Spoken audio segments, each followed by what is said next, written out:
విద్యుత్ కార్మికుల సమస్యలను పరిష్కరించాలంటూ ఆగస్టు నెల 10వ తేదీన చేపట్టబోయే చలో విజయవాడ కార్యక్రమాన్ని విజయవంతం చేయాలని ఏపీ విద్యుత్ ట్రేడ్ యూనియన్ స్ట్రగుల్ కమిటీ నాయకులు పేర్కొన్నారు. ఈ సందర్భంగా బద్వేల్ మున్సిపాలిటీ పరిధిలోని స్థానిక విద్యుత్ సబ్స్టేషన్ వారు చలో విజయవాడకు సంబంధించిన వాల్ పోస్టర్ను విడుదల చేశారు. ఈ సందర్భంగా వారు మాట్లాడుతూ తెలంగాణ తరహాలోని ఏపీలో కూడా విద్యుత్ కాంట్రాక్ట్ కార్మికులను క్రమబద్ధీకరించి రెగ్యులర్ చేయాలని వారు డిమాండ్ చేశారు. గత మార్చితో పీఆర్సీ గడువు ముగిసిన నేపథ్యంలో వెంటనే వేతన సవరణ కమిటీని నియమించి పెండింగ్ లో ఉన్న డిఏలను విడుదల చేయాలన్నారు. అదేవిధంగా ఖాళీగా ఉన్న జేఎల్ఎం జేఏ పోస్టులను అనుభవజ్ఞులైన విద్యుత్ కాంట్రాక్ట్ కార్మికులతో భర్తీ చేయాలని వారు డిమాండ్ చేశారు.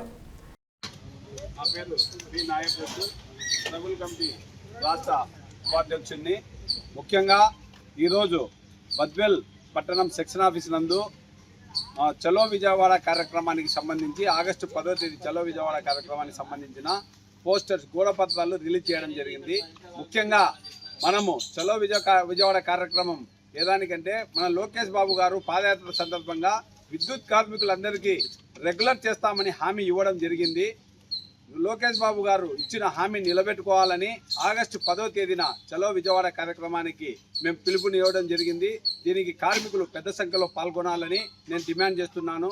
ముఖ్యంగా కాంట్రాక్ట్ కార్మికులకు 48,000 రూపాయలు జీతం కనీస వేతనం ఇవ్వాలని, అలాగే వారికి ఏదన్నా ఫీల్డ్లో ఏమన్నా జరిగితే ప్రమాదం జరిగితే 1 కోటి రూపాయలు ఇన్సూరెన్స్ సౌకర్యం కల్పించాలని, అలాగే రెగ్యులర్ కార్మికులకు సంబంధించి 4 డిఏలు పెండింగ్ లో ఉన్నాయి. ఆ డిఏలు కూడా విడుదల చేయలేదు. అలాగే 2026 పీఆర్సీ కమిటీ కూడా ఇప్పటి వరకు ప్రకటించకపోవడం చాలా అన్యాయంగా మేము పేర్కొంటున్నాము.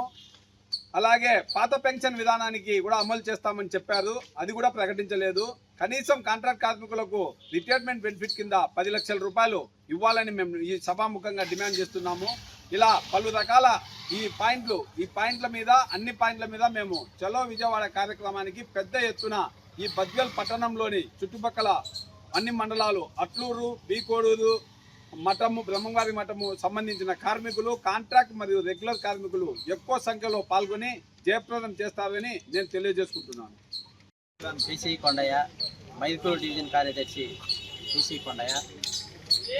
కాంట్రాక్ట్ కార్మికుల సమస్యలపైన చలో విజయవాడ ఆగస్టు 10వ తారీఖున తరలి రావాలని చెప్పేసి ఈ గోడపత్రం ఈరోజు బద్వేల్ సబ్ డివిజన్ ఆఫీస్ దగ్గర రిలీజ్ చేయడం జరిగింది. అనేక అంశాల మీద పోరాటాలు 10-15 సంవత్సరాల నుంచి చేస్తున్న గతంలో ప్రభుత్వానికి ఇప్పుడున్న అధికార పార్టీ లోకేష్ బాబు గారు లెటర్ కూడా రాయడం జరిగింది. కావున ఇప్పుడు మీకు అవకాశం వచ్చింది, మీ ప్రభుత్వం ఉన్నది, కావున మీరు చేసే అధికారము మీకు చేసే అవకాశం కూడా ఉంది. కాబట్టి కార్మికుల మీద చిత్తశుద్ధి ఉంటే నువ్వు రాసిన లెటర్కు బదులుగా ఇప్పుడున్న ప్రతిపక్షానికి గుర్తు రావాలంటే నువ్వు ఇప్పుడు అమలు చేయాలా. కాబట్టి మీకు అవకాశం ఉంది, ఖచ్చితంగా మీరు రెగ్యులర్ చేపిస్తాము. కాంట్రాక్ట్ కార్మికులను విద్యుత్తులో పనిచేస్తున్నటువంటి ప్రతి కాంట్రాక్ట్ కార్మికులు మేము వస్తే రెగ్యులర్ చేపిస్తామని చెప్పి ప్రతి టెంట్ దగ్గర మీరు చెప్పడం జరిగింది. అలాగే రిటైర్డ్ బెనిఫిట్ సర్వీసుకు 10 లక్షలు ఇస్తామని చెప్పేసి జరిగింది.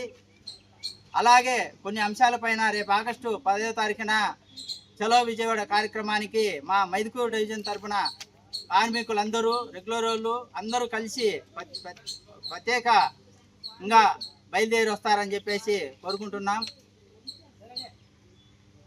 2019 తర్వాత చేరిన కార్మికులను కూడా 129 అమలు చేస్తారని కోరుకుంటున్నాం. మైదుకూరు డివిజన్ కార్యదర్శి.